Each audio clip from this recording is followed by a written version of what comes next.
প্রতিদিন সকালবেলা সন্ধ্যাবেলা ওয়াইন্দামা ইয়াযহাব ইলা ফিরাশি আর রাতে যখন বেডে ঘুমাতে যেতেন হাত দুইটা এরকম করতেন করে তিনি সূরাতুল ইখলাস পড়তেন, সূরাতুল ফালাক পড়তেন, সূরাতুন নাস পড়তেন।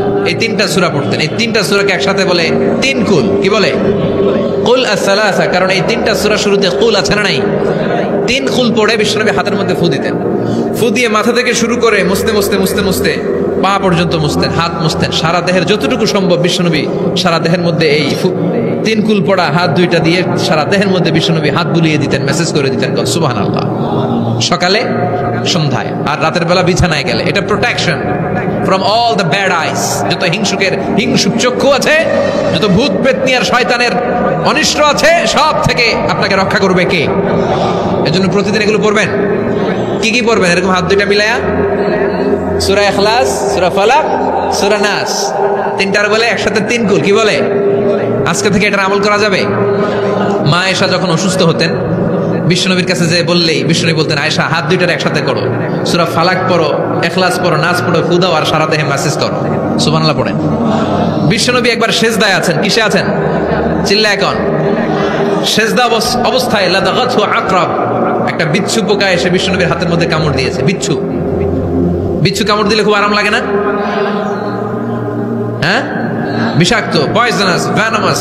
বিষ্ণুনবী ব্যথা পাচ্ছেন, প্রচন্ড ব্যথায় বিষ্ণুনবী অস্থির। বিষ্ণুনবী বললেন লানাতুল্লাহি আলাল আকরাব, এই বিচ্ছুর উপর আল্লাহর লানত।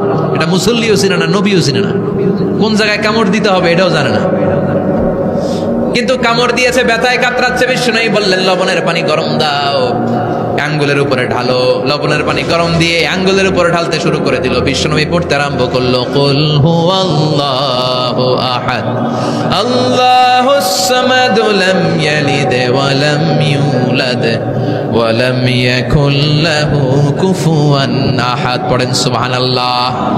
এজন্য ব্যথা পেলে, সাপে কামড়ালে, বিচ্ছু কামড়ালে, বল্লা কামড়ালে, মধুপোকা কামড়ালে কি করবেন? সূরা ইখলাস, সূরা ফালাক, সূরা নাস। আবার বলেন সূরা ইখলাস, সূরা ফালাক, সূরা পড়ে ফু দিবেন। আর রাত্রিবেলা সকালবেলা ঘুমোতে যাওয়ার আগে হাতের মধ্যে ফুল দিয়ে সারা দেহে মেসেজ। মনে থাকবে না? মাহফিল শেষ, ওয়াজও শেষ, মনে থাকবে তো? তাই মসজিদে কুবাতে বিশ্বনবী সাল্লাল্লাহু আলাইহি ওয়াসাল্লাম এক সাহাবাকে ইমাম বানায় দিয়ে আসলেন। উনি ইমামতি করে মসজিদের, বিশ্বনবী ইমামতি করে মসজিদ নববীতে।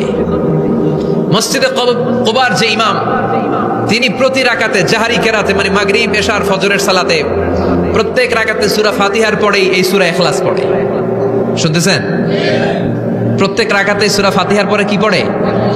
ইখলাস। মাগরিবের প্রথম রাকাতেও ইখলাস, দ্বিতীয় রাকাতেও ইখলাস, এশার প্রথম রাকাতে ইখলাস, দ্বিতীয় রাকাতেও ইখলাস। ইখলাস পরে এরপর অন্য একটা সূরা পড়ে, কিন্তু শুরু করে ইখলাস দিয়ে। ফজরের প্রথম রাকাতেও ইখলাস, দ্বিতীয় রাকাতেও। মুসল্লিরাকে পাইছি কি? পাইছি কি? খালি ইখলাস, খালি ইখলাস। যে ধরছে, আপনি পাইছেন কি বলেন? ইমাম সাহেব বলে কিছুই পাই নাই, আমার মন চায় আমি পড়ি, তোর মন চাইলে তুই পড়, নাইলে যা। তোর কমিটির সভাপতি, সেক্রেটারি এই মসজিদের ইমাম হিসাবে আমার নিয়োগ দেয় না, নিয়োগ দিছে বিশ্বনবী। আমার নিয়োগ যদি বাতিল করতে হয়, লাগবে বিশ্বনবীরে তুই ভাগ।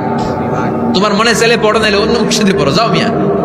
এটা তো সভাপতির, সেক্রেটারির নিয়োগ দেয়া মসজিদ না, এটা নিয়োগ দিয়েছে বিশ্বনবী, ঠিক কিনা? নিয়োগ বাতিল করলেও কে করবে? বিশ্বনবী। সবাই বিশ্বনবীর কাছে যে বললো, ইয়া রাসূলুল্লাহ, এমন মুসল্লি, এমন ইমাম আপনি দিয়ে আসছেন, উনি ইখলাস ছাড়া আর কিছু পড়ে না।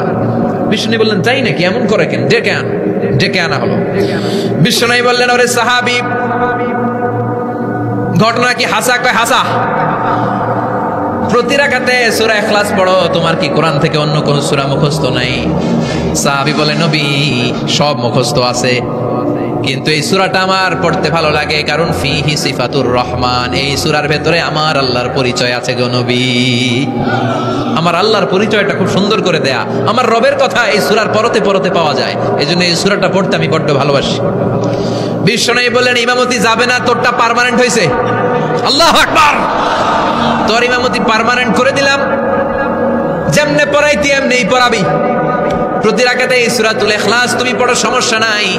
এই যে তুমি সূরাতুল ইখলাস পড়ো, সূরাতুল ইখলাসকে ভালোবাসো, আল্লাহ বলেছেন এই ইখলাসের ভালোবাসার কারণে কিয়ামতের দিন আল্লাহ তোরে জান্নাতে ঢুকায়া দিবে। ইখলাসের ভালোবাসার কারণে আনতা মিন আহলিল জান্নাহ, তুমি জান্নাতে যাবা। হুব্বুকা ইয়াহা ইউদখিলুকাল জান্নাহ, এই সূরার ভালোবাসাই তোমার জান্নাতে ঢুকাই দিবে। সুবহানাল্লাহ পড়ে। এজন্য সূরা বেশি বেশি পড়তে রাজি আছেন তো? বিশ্বনবী তাবুকের যুদ্ধে গেলেন। তাবুকের ময়দানে বিশাল যুদ্ধের ময়দান, বিশ্বনবী 30,000 সৈন্য নিয়ে গিয়েছেন। আর খ্রিস্টানদের সৈন্যদের সংখ্যা হচ্ছে প্রায় 40,000। কিন্তু বিশ্বনবী যুদ্ধে এসেছেন শুনে খ্রিস্টান বাদশা দৌড়, সৈন্যবাহিনী নিয়ে সব পালায় গেছে। যুদ্ধ ছাড়াই বিশ্বনবীর বিজয় দিছে কে? বিশ্বনবী তো মহাখুশি, আল্লাহর শুকরিয়া আদায় করলেন। যুদ্ধের ময়দানে বিশ্বনবী দাঁড়িয়ে আছেন, হঠাৎ দেখলেন সাইয়েদনা জিব্রাইল আকাশ থেকে জমিনে নেমে আসছে। জিব্রাইলকে আল্লাহ তাআলা 600 পাখা দিয়েছিলেন। সহিহ মুসলিমের বর্ণনা, রাআ রাসূলুল্লাহ জিবরিলা ওয়া লাহু 600 জানাহ। 600 পাখা। কয়শো? 600 পাখা মেলে সাইয়েদনা জিব্রাইল নেমে আসছেন। ওনার পাখার কারণে সূর্যের আলো পৃথিবীর মধ্যে পড়তে বাধা সৃষ্টি হচ্ছে। অন্ধকার দেখে বিশ্বনবী তাকিয়ে দেখে জিব্রাইল একা না, জিব্রাইলের সাথে হাজার হাজার ফেরেশতার বহর। বিশ্বনবী বললেন, কত ফেরেশতা এসেছে? কয় 1,40,000। সাইয়েদনা জিব্রাইল বললেন, ও নবী, আপনি যুদ্ধের ময়দানে আল্লাহর শুকরিয়া করেন, আর ওই মদিনাতে আপনার কলিজার টুকরা সাহাবী মুআবিয়া ইবনে মুআবিয়া আল মুজানি একটু আগে শেষ নিঃশ্বাস ত্যাগ করেছে গো নবী। বিশ্বনবী পড়লেন, ইন্না লিল্লাহি ওয়া ইন্না ইলাইহি রাজিউন। সাইয়েদনা জিব্রাইল বলেন, নবী, এইমাত্র মুআবিয়া ইবনে মুআবিয়া আল মুজানি দুনিয়া থেকে বিদায় নিয়েছে, আপনি কি তার রূহের মাগফিরাতের জন্য গায়েবানা জানাজা পড়বেন না? বিশ্বনবী বললেন, অবশ্যই পড়ব। সাহাবাদের মধ্যে ঘোষণা দিয়ে দিলেন, সবাই ওযু করে আসো, যুদ্ধের ময়দানে আল্লাহ আমাদেরকে বিজয় দিয়েছে। আর খবর পেলাম মদিনাতে আমার সাহাবা মুআবিয়া ইন্তেকাল করেছে, মুআবিয়ার রূহের মাগফিরাতের জন্য আমরা গায়েবানা জানাজা পড়ব। পড়েন সুবহানাল্লাহ। গায়েবানা জানাজা কি বুঝেন? লাশ থাকে না সামনে, লাশ নাই, 4 তাকবীরে এটা আপনি পড়তে পারেন, এটা আপনি পড়তে পারবেন। লাশ নাই কিন্তু তার জন্য দোয়ার জন্য পড়তে পারবেন। জানাজা মানেই দোয়া, দোয়া লিল মাইয়িত।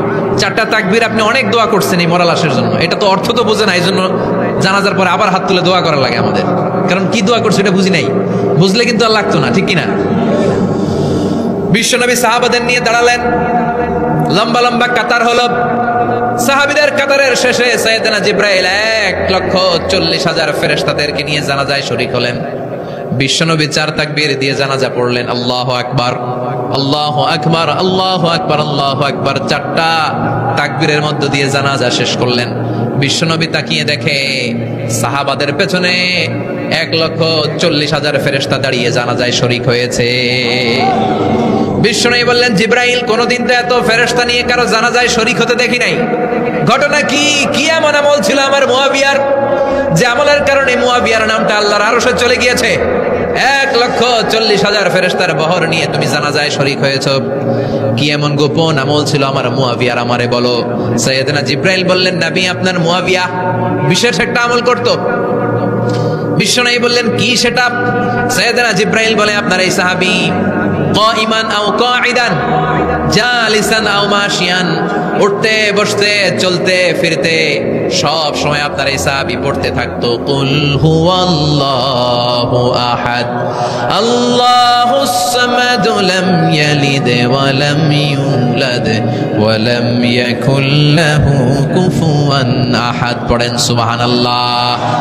উঠতে বসতে চলতে ফিরতে সব সময় এই সাহাবীর একটা অভ্যাস ছিল, উনি কুল হুয়াল্লাহু আহাদের উপর আমল করতো। বেশি বেশি সূরাতুল ইখলাস পড়তো। পড়তে রাজি আছেন? আজ থেকে বেশি বেশি সূরাতুল ইখলাসের উপর আমল বানানোর দরকার আছে না নাই?